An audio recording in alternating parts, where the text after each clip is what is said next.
Here we go.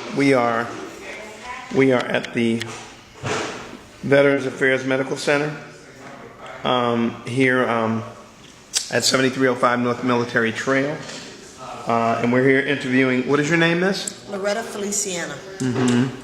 Okay, Loretta. And what branch of the service were you in? United States Army. Okay, and where were you stationed? Fort Jackson, South Carolina.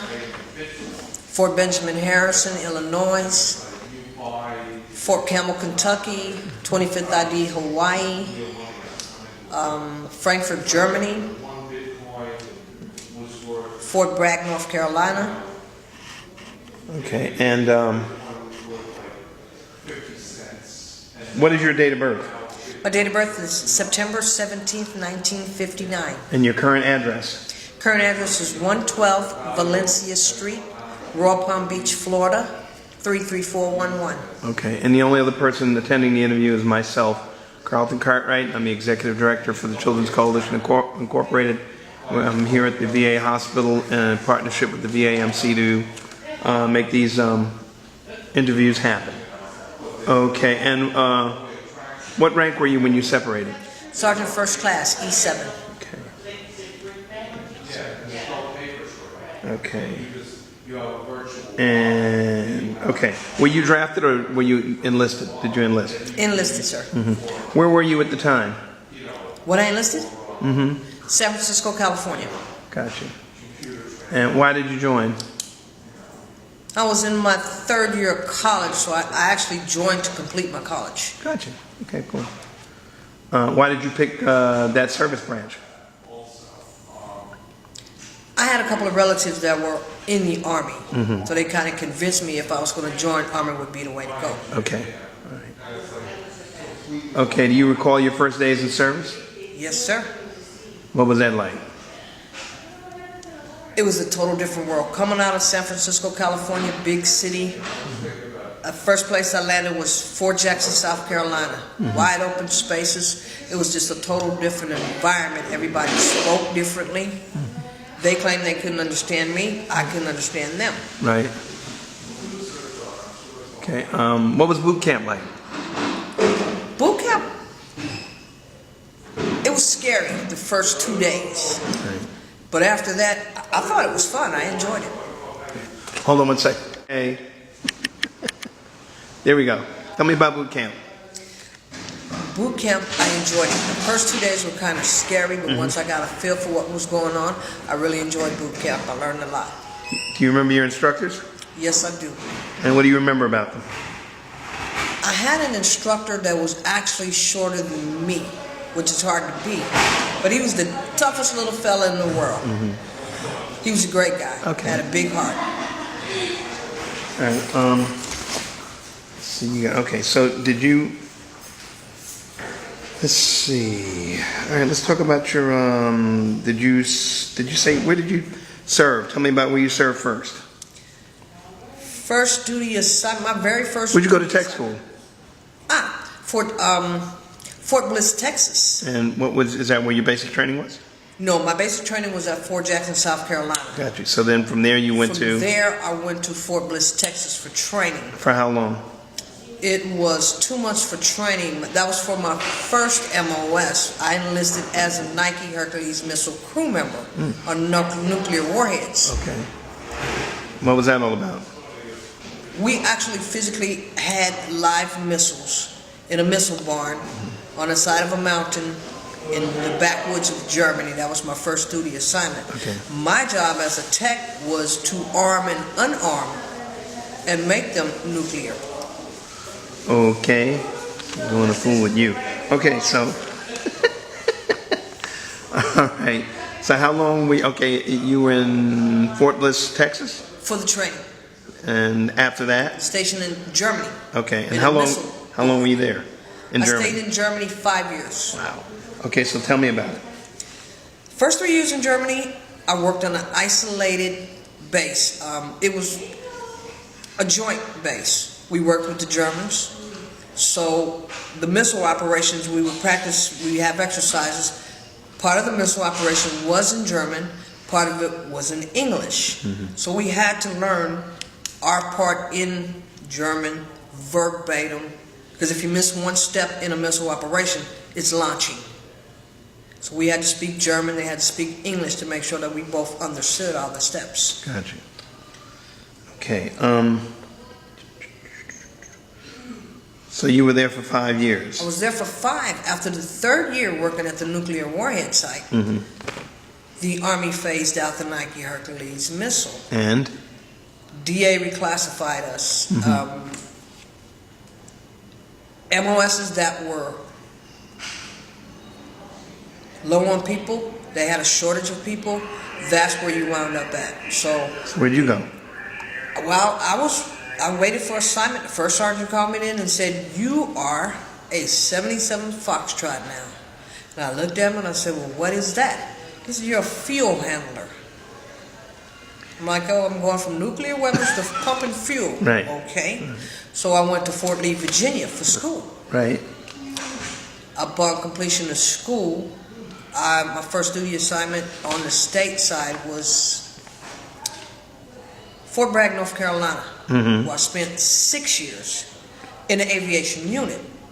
By me spending 6 years in aviation as an aviation aircraft handler, I was tracked the rest of my career for only aviation assignments. So the next 22 years, the next 21 years, I spent in aviation units, all infantry divisions, frontline aviation units, refilling every type of aircraft, mixed the fuel, made the fuel, tested the fuel, had my own lab. We did everything. Everything. Okay. Hot refuel. Okay. So where was your next duty station after Germany? From Germany, Fort Carson, Colorado. Spent a year at Fort Carson, Colorado. Coldest place in the world I've ever been. Did not like it at all. Colder than Germany? Actually, it was colder than Germany. They had these horrific snowstorms in Colorado Springs. Okay. And then one day it would be snowing, the other day it would be sunny. It was strange. I had to get out of there. A little too inconsistent for you, huh? Yes. Did you see any combat? Yes. First time I saw combat was actually in Haiti, 1994. Was attached to the 82nd Airborne. It was just well, actually my whole platoon was attached to the 82nd to be their fuel support, where all we did was hot refuel aircraft. No aircraft ever shut down. We run out there, wings still spinning, and we hot refuel the aircraft. It was already 130 in Haiti, so under that aircraft from the engine it was like 150 in full battle rattle. Long sleeves, long pants, boots, Kevlar, goggles, the whole nine. Kept your weight down, huh? Yes, sir. Is it 180 degrees? No, 100, it was usually 130, but standing next to that hot engine with the blade spinning, like 150, 160 degrees under there. And you never fainted? No, sir. Kept hydrated. We just drank water. Water. Okay. All right. And how long were you in Haiti? You said Haiti? 9 months. In Haiti? Yes, at Port-au-Prince Airport. And who was the what was the target? What was the purpose? The mission was they had ousted Aristide. So we were sent over there to put him back in power. During the mission to go and do that, the combat mission, in mid-flight, we got an order to not come out combat. It turned into a peacekeeping mission because they had already given up. So we spent the next 9 months there on humanitarian mission, helping them rebuild schools, educating the kids, building buildings that had been torn down. What year was that? That was in 1994. Gotcha. Okay, were there any casualties in your unit? Did you ever receive do you have a service-related injury? Not Both. a physical service. Both of those questions. Not a physical service delivery, PTSD. Gotcha. Did you have any casualties in your unit? No casualties. We had no casualties on our side. But they would go out on missions and bring back casualties, Haitian casualties. And they would actually be stacked up in the back of a Chinook. Where I had to go inside and refill the Chinook. So I saw a lot of casualties. Okay, so you were never a prisoner of war. No, sir. Were you awarded any medals or citations For Haiti? for period, the service? Yes, I went to Afghanistan for a year, Right. 2001, 2002. Okay, was that after Haiti? Well, Haiti was 94. 94. So where'd you go after Haiti? Back to Fort Bragg. I stayed at Fort Bragg for almost 7 years. Okay, we'll go back to that. Go on to the what you got the medals and citations for. But this is going to be a question about where I'm asking you all the places you travel. So let's Medals and citations was, in total, I've gotten 2 meritorious service medals, yep. 4 or 5, maybe 6 Army Accommodation medals. Right. And that was for real life missions and then missions that we did in garrison as well. 10 Army Achievement medals. Good Conduct Medal, Oak Leaf number 8. I went through every non-commissioned officers academy, PLEC, ANOC, BNOC, went to the First Sergeant's Academy. Combat Service Stripes, regular service stripes. I've forgotten a lot of them. Those are the main ones. Okay.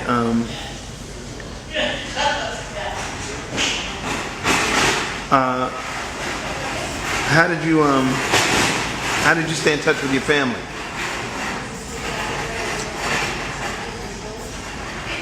In Haiti, it wasn't a problem because we still had open communication because it wasn't declared a combat zone.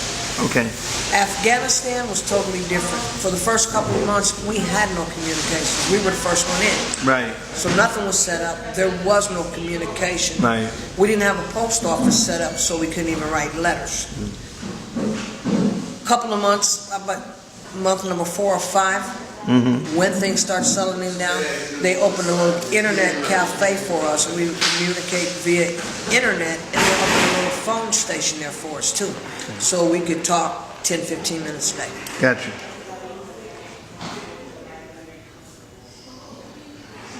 What was the food like throughout the service?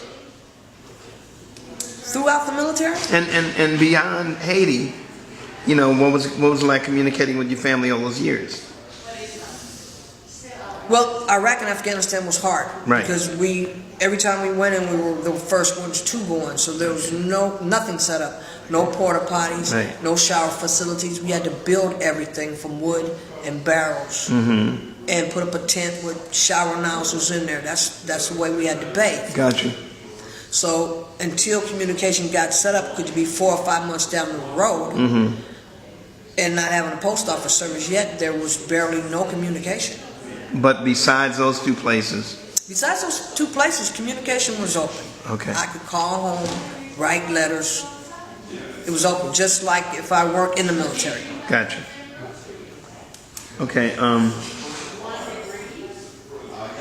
So the food was good throughout, or? It varied from station to station. For the most part, the food was good. Okay. MREs, not so good. But the food in the dining facilities was okay. Okay. All right. Did you have all the supplies that you needed? Yeah, I could say we had all the supplies we needed. Especially in the combat environment, we had more supplies than we needed. I heard you mention PTSD, so I'm sure that you felt from time to time pressure and stress. Yes, sir. Still do. Okay. Certain times a year, when things happen in Iraq, and I lost some friends, it's hard certain times a year. So you experienced casualties there. Yes, we took a lot of casualties in 101st in Iraq. Okay. What did you do to entertain yourself while you were in service? Harrison, I did things like regular people did. Went to the movies, went shopping, bicycle riding. Depending on what area I was in, if in the weather there, whatever the weather was, I could conform to that. In Hawaii, spent 5 years in Hawaii, I swim a lot. Hung out on the beach, tried to learn how to surf, did a lot of outdoor activities. Fort Carson, Colorado, where it was cold and it snowed, me being from California, I didn't want to go outside. Right. So it varied on whatever environment I was in, but I had normal activities like everybody else. Here we go again. All right, so, all right. Where did you travel in the service? Tell me all the places you traveled. Wow. Traveled to Colorado, Indianapolis. Hold on. All right, places? Places, first assignment was Fort Jackson, South Carolina. Gotcha. So South Carolina, Fort Bliss, Texas, North Carolina, Fort Bragg, Fayetteville, Germany, Wiesbaden, Germany, and then Frankfurt, Germany. I went to Switzerland. I went to Thailand on a 60-day exercise. Went to Australia on an exercise. Italy.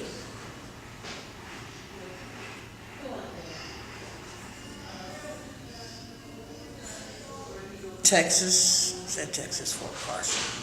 Traveled everywhere. On the spare time, I would travel within the country or go to, like with Germany, I was able to drive to Switzerland. Right. So every opportunity I had to travel, I would go everywhere. Okay. All right. What did you think of your officers and fellow soldiers? Officers, being an enlisted member, officers were a little on the snooty side until I got higher up in the ranks and I understood what their mission was. Right. Enlisted, had a great relationship with enlisted. I had a great relationship with officers when I was old enough and mature enough and in the ranks to know exactly what they were doing. Right. So overall, I had a good experience with enlisted, warrant officers, and officers. Okay. Cool. All right. Okay. Do you where were you? Where were you stationed when your service was coming to a close? Actually, I was stop loss for the last 4 years of the 24. You were what?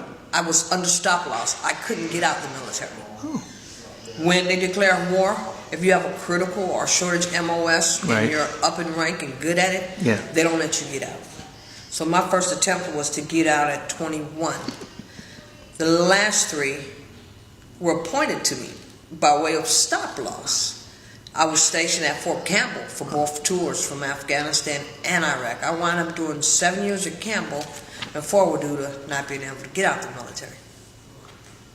And what? 4 of the years out of the 7 I spent at Fort Campbell was due to stop loss. I couldn't get out the military because I was deployed back-to-back rotations, Afghanistan and Iraq. Right. Okay. So anyway, where were you when it was time to separate? Fort Campbell, Kentucky. Okay. All right. All right. And when you got out, did you work or did you go back to school? I went straight to work. While I was still on leave, terminal leave. I had already started working. Okay, doing what? Well, I worked security for a while. I worked armed security for about a year. Then I worked for Lowe's Home Improvement Center for 5 years. Currently, I work for the VA, and I don't plan on leaving the VA. But throughout that, I've gotten my bachelor's degree in criminal justice. Use your GI Bill. Yes, post 9/11 GI Bill. Also post 9/11 GI Bill. I'm currently doing my master's with Strayer University too. It's business management with a concentration in leadership. MBA. Gotcha. What were you doing before you came into service? School, college student. Okay. Okay. Where? Sacramento, California, City College. All right. Is that where you were born? I was born and raised in San Francisco, California. Oh, okay. Okay, cool. Cool. All right. Okay, did you make any close friendships while you were in the service? Yes, I still have friends from military service. That you stay in touch with? I still keep in touch with them, yes. Okay. You belong to any veterans organizations? Yes.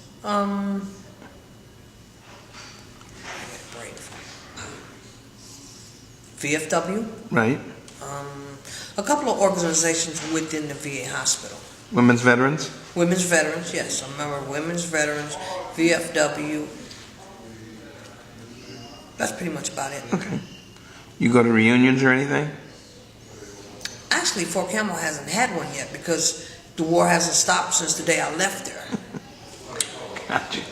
Okay. It'd be ludicrous to have a reunion. Okay.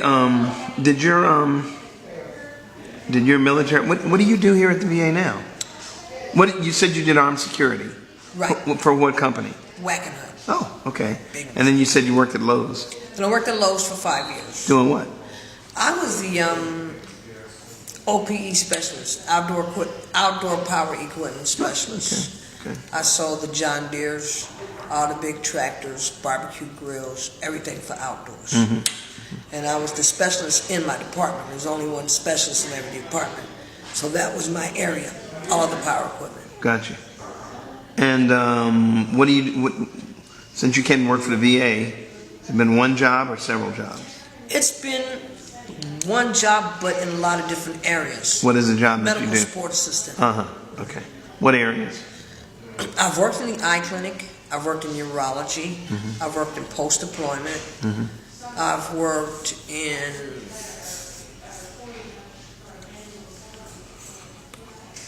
dialysis. I'm currently working in the phone room. Oh, okay. All right. Gotcha. All right. So again, yeah. Did your military experience influence your thinking about war or about the military in general?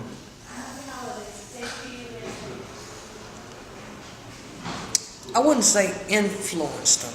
It gave me a different outlook on life, period. The deployment parts. Okay. Okay. In what way?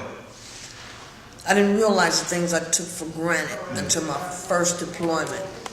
No running water, no toilets, no showers. Things I just took for granted every day. Right. You know, so it opened my eyes to a whole different world, a whole different culture that I didn't know existed. Gotcha. Okay. How did your service and experiences affect your life?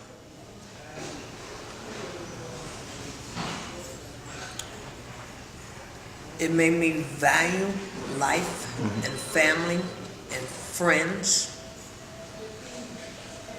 It educated me. I got to see a lot of different places. I got to mingle with a lot of different cultures and understand other people other than Americans. So it was overall a great experience. I wouldn't take it back for anything. Is there anything that you would like to add that we have not covered in this interview? Not really. Anything you feel like you left out? Anything else you'd like to expound upon? Well, being in a span of 24 years, I saw an army of all men turn into an army of women and men. Right. I saw jobs that men ordinarily had being taken over by women. Right. I saw women achieving ranks of command sergeant major, which the first couple of years it was non-existent. So I saw women and was one of the women who excelled and exceeded and rose through the ranks. Okay. So yeah, you saw it up close and personal, huh? Yes, sir. Okay. All right. So I take it if you had this to do all over again, you would. Yes, sir. In a heartbeat. Okay. All right. Well, if there's not anything else that you can think of, it was a great interview. I want to thank you for that, number one. No, actually, number two. Number one, I want to thank you for your service. Thank you very much. Okay. And I thank you for yours as well. You're more than welcome. So is the country. As a woman in the military, I was curious to find out if you had experienced any discrimination throughout your military career. Yes, sir. I came into the military in 1980, where not only was I racially discriminated because I'm mixed nationalities. What is your nationality? I'm Puerto Rican and black. Okay. Because I was female, I got the worst discrimination I saw was because I was a female soldier in a predominantly male job, which is aircraft refuel handling. Where, what were the locations that you feel strongest about regarding where you received the most negative discrimination? The most negative discrimination I found was from a male senior NCO, our first duty assignment to Germany, where he told me how I could get promoted if I would do certain things, which I did not do and did not get promoted for 3 years. I stayed in private first class for 3 years because this male soldier wanted me to do something that I was refusing to do. Okay. I've got several questions now. Did you ever report him? I didn't know enough. I didn't know enough as a How old young were you? private. I was 20 years old. Gotcha. First duty assignment, I didn't know what the Army was like. I didn't know who to talk to. I just avoided him and denied his requests. But I never really know who to speak to. Did his actions frighten you? Didn't so much frighten me. I took it kind of as a joke because I was rebelling against his requests until I saw that everybody else was getting promoted before me. Then it more upset me than frightened me. All right. So you said that was in 1980 and you were 20 years old. Yes, sir. What other types of discrimination? You said there was the issue about your race, as well as you being a female. Right. What kind of racial discrimination did you face? Wow. And if you don't mind, if you just stop and think, from place to place. I know you said you've been stationed several different places. Yes. So just take your time and. I can remember also in Germany, I was still a private then, when I had a sergeant, a black sergeant, ask me if I was a war baby, which I found offensive. When I questioned someone as to what that was, it was a mixed breed kid made during the war. Right. I've had people ask me, am I half Chinese, Indian, Filipino, everything other than what I am, which for all general purposes, I'm black. Right. I'm just light-skinned. Okay. All right. So, tell me, you have any more? Tell me some stories. Give me some instances. Where else were you stationed besides Germany? Germany, Italy, North Carolina, Fort Campbell, Kentucky. Kentucky was kind of hard. Why is that? Discrimination purposes. Well, Fort Campbell, Kentucky is a very large institution. And on that institution, I hate to say it, but on that institution, there were little groups of soldiers that were into the KKK. Oh. Okay. And it wasn't a big secret, but it was a well-kept secret. So it was a little frightening to go in certain areas on posts.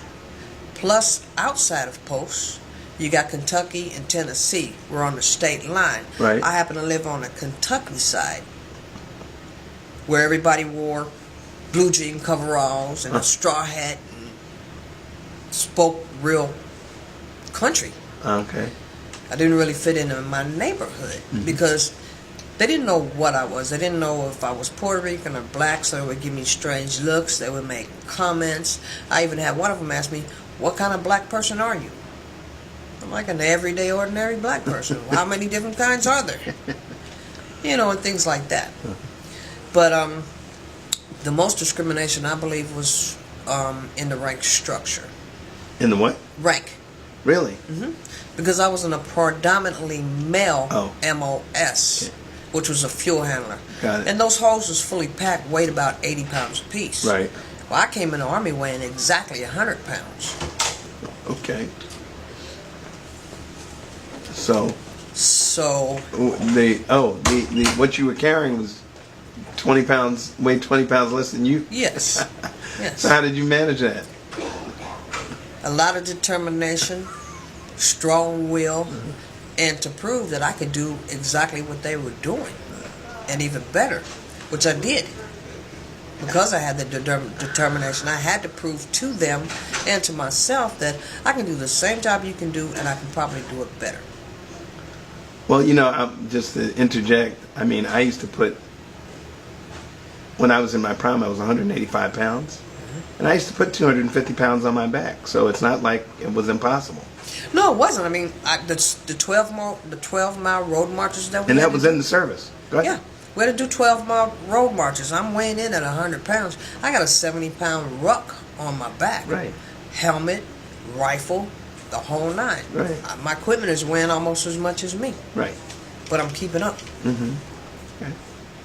Okay, so can you, you have any memories of any incidences that were more outstanding than others regarding? Yes, I do. Okay. In Germany, I was stationed in Germany. I got real sick one night. Had cramps in my side and stomach. Didn't know what was wrong. Right. A friend of mine was trying to take me to the American hospital, but we were stationed on a remote missile site. Right. Pain got so bad they pulled over, and across the street was a German hospital. Okay. They took me into the German hospital. I was having appendicitis. My appendix was about to rupture. Got it. So they pulled over and they took me into a German hospital. While I was there, these locals would come by the room. They heard there was a black person in the hospital there. They would come by the room and want to touch my hair and touch my skin. And they wouldn't say anything to me. They would just walk up to my hospital bed. I could be asleep. Wow. And I'd wake up and they'd be touching my hair and rubbing on my skin to see if it would come off. And one of them even told me through an interpreter that they had heard that black people had tails. And they wanted to know if it was true. Okay. I found that very insulting. I was shocked that strange people would just walk up and rub my hair and touch my skin. Especially as late as 1980. What year was that? That was in 83. Gee whiz. Yeah, that was in 83.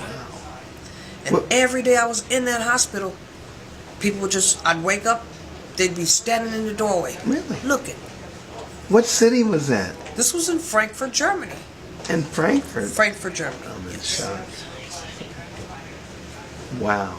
I'm astounded. I was. I believe you. I believe you. It's But true. I'm astounded. Yeah.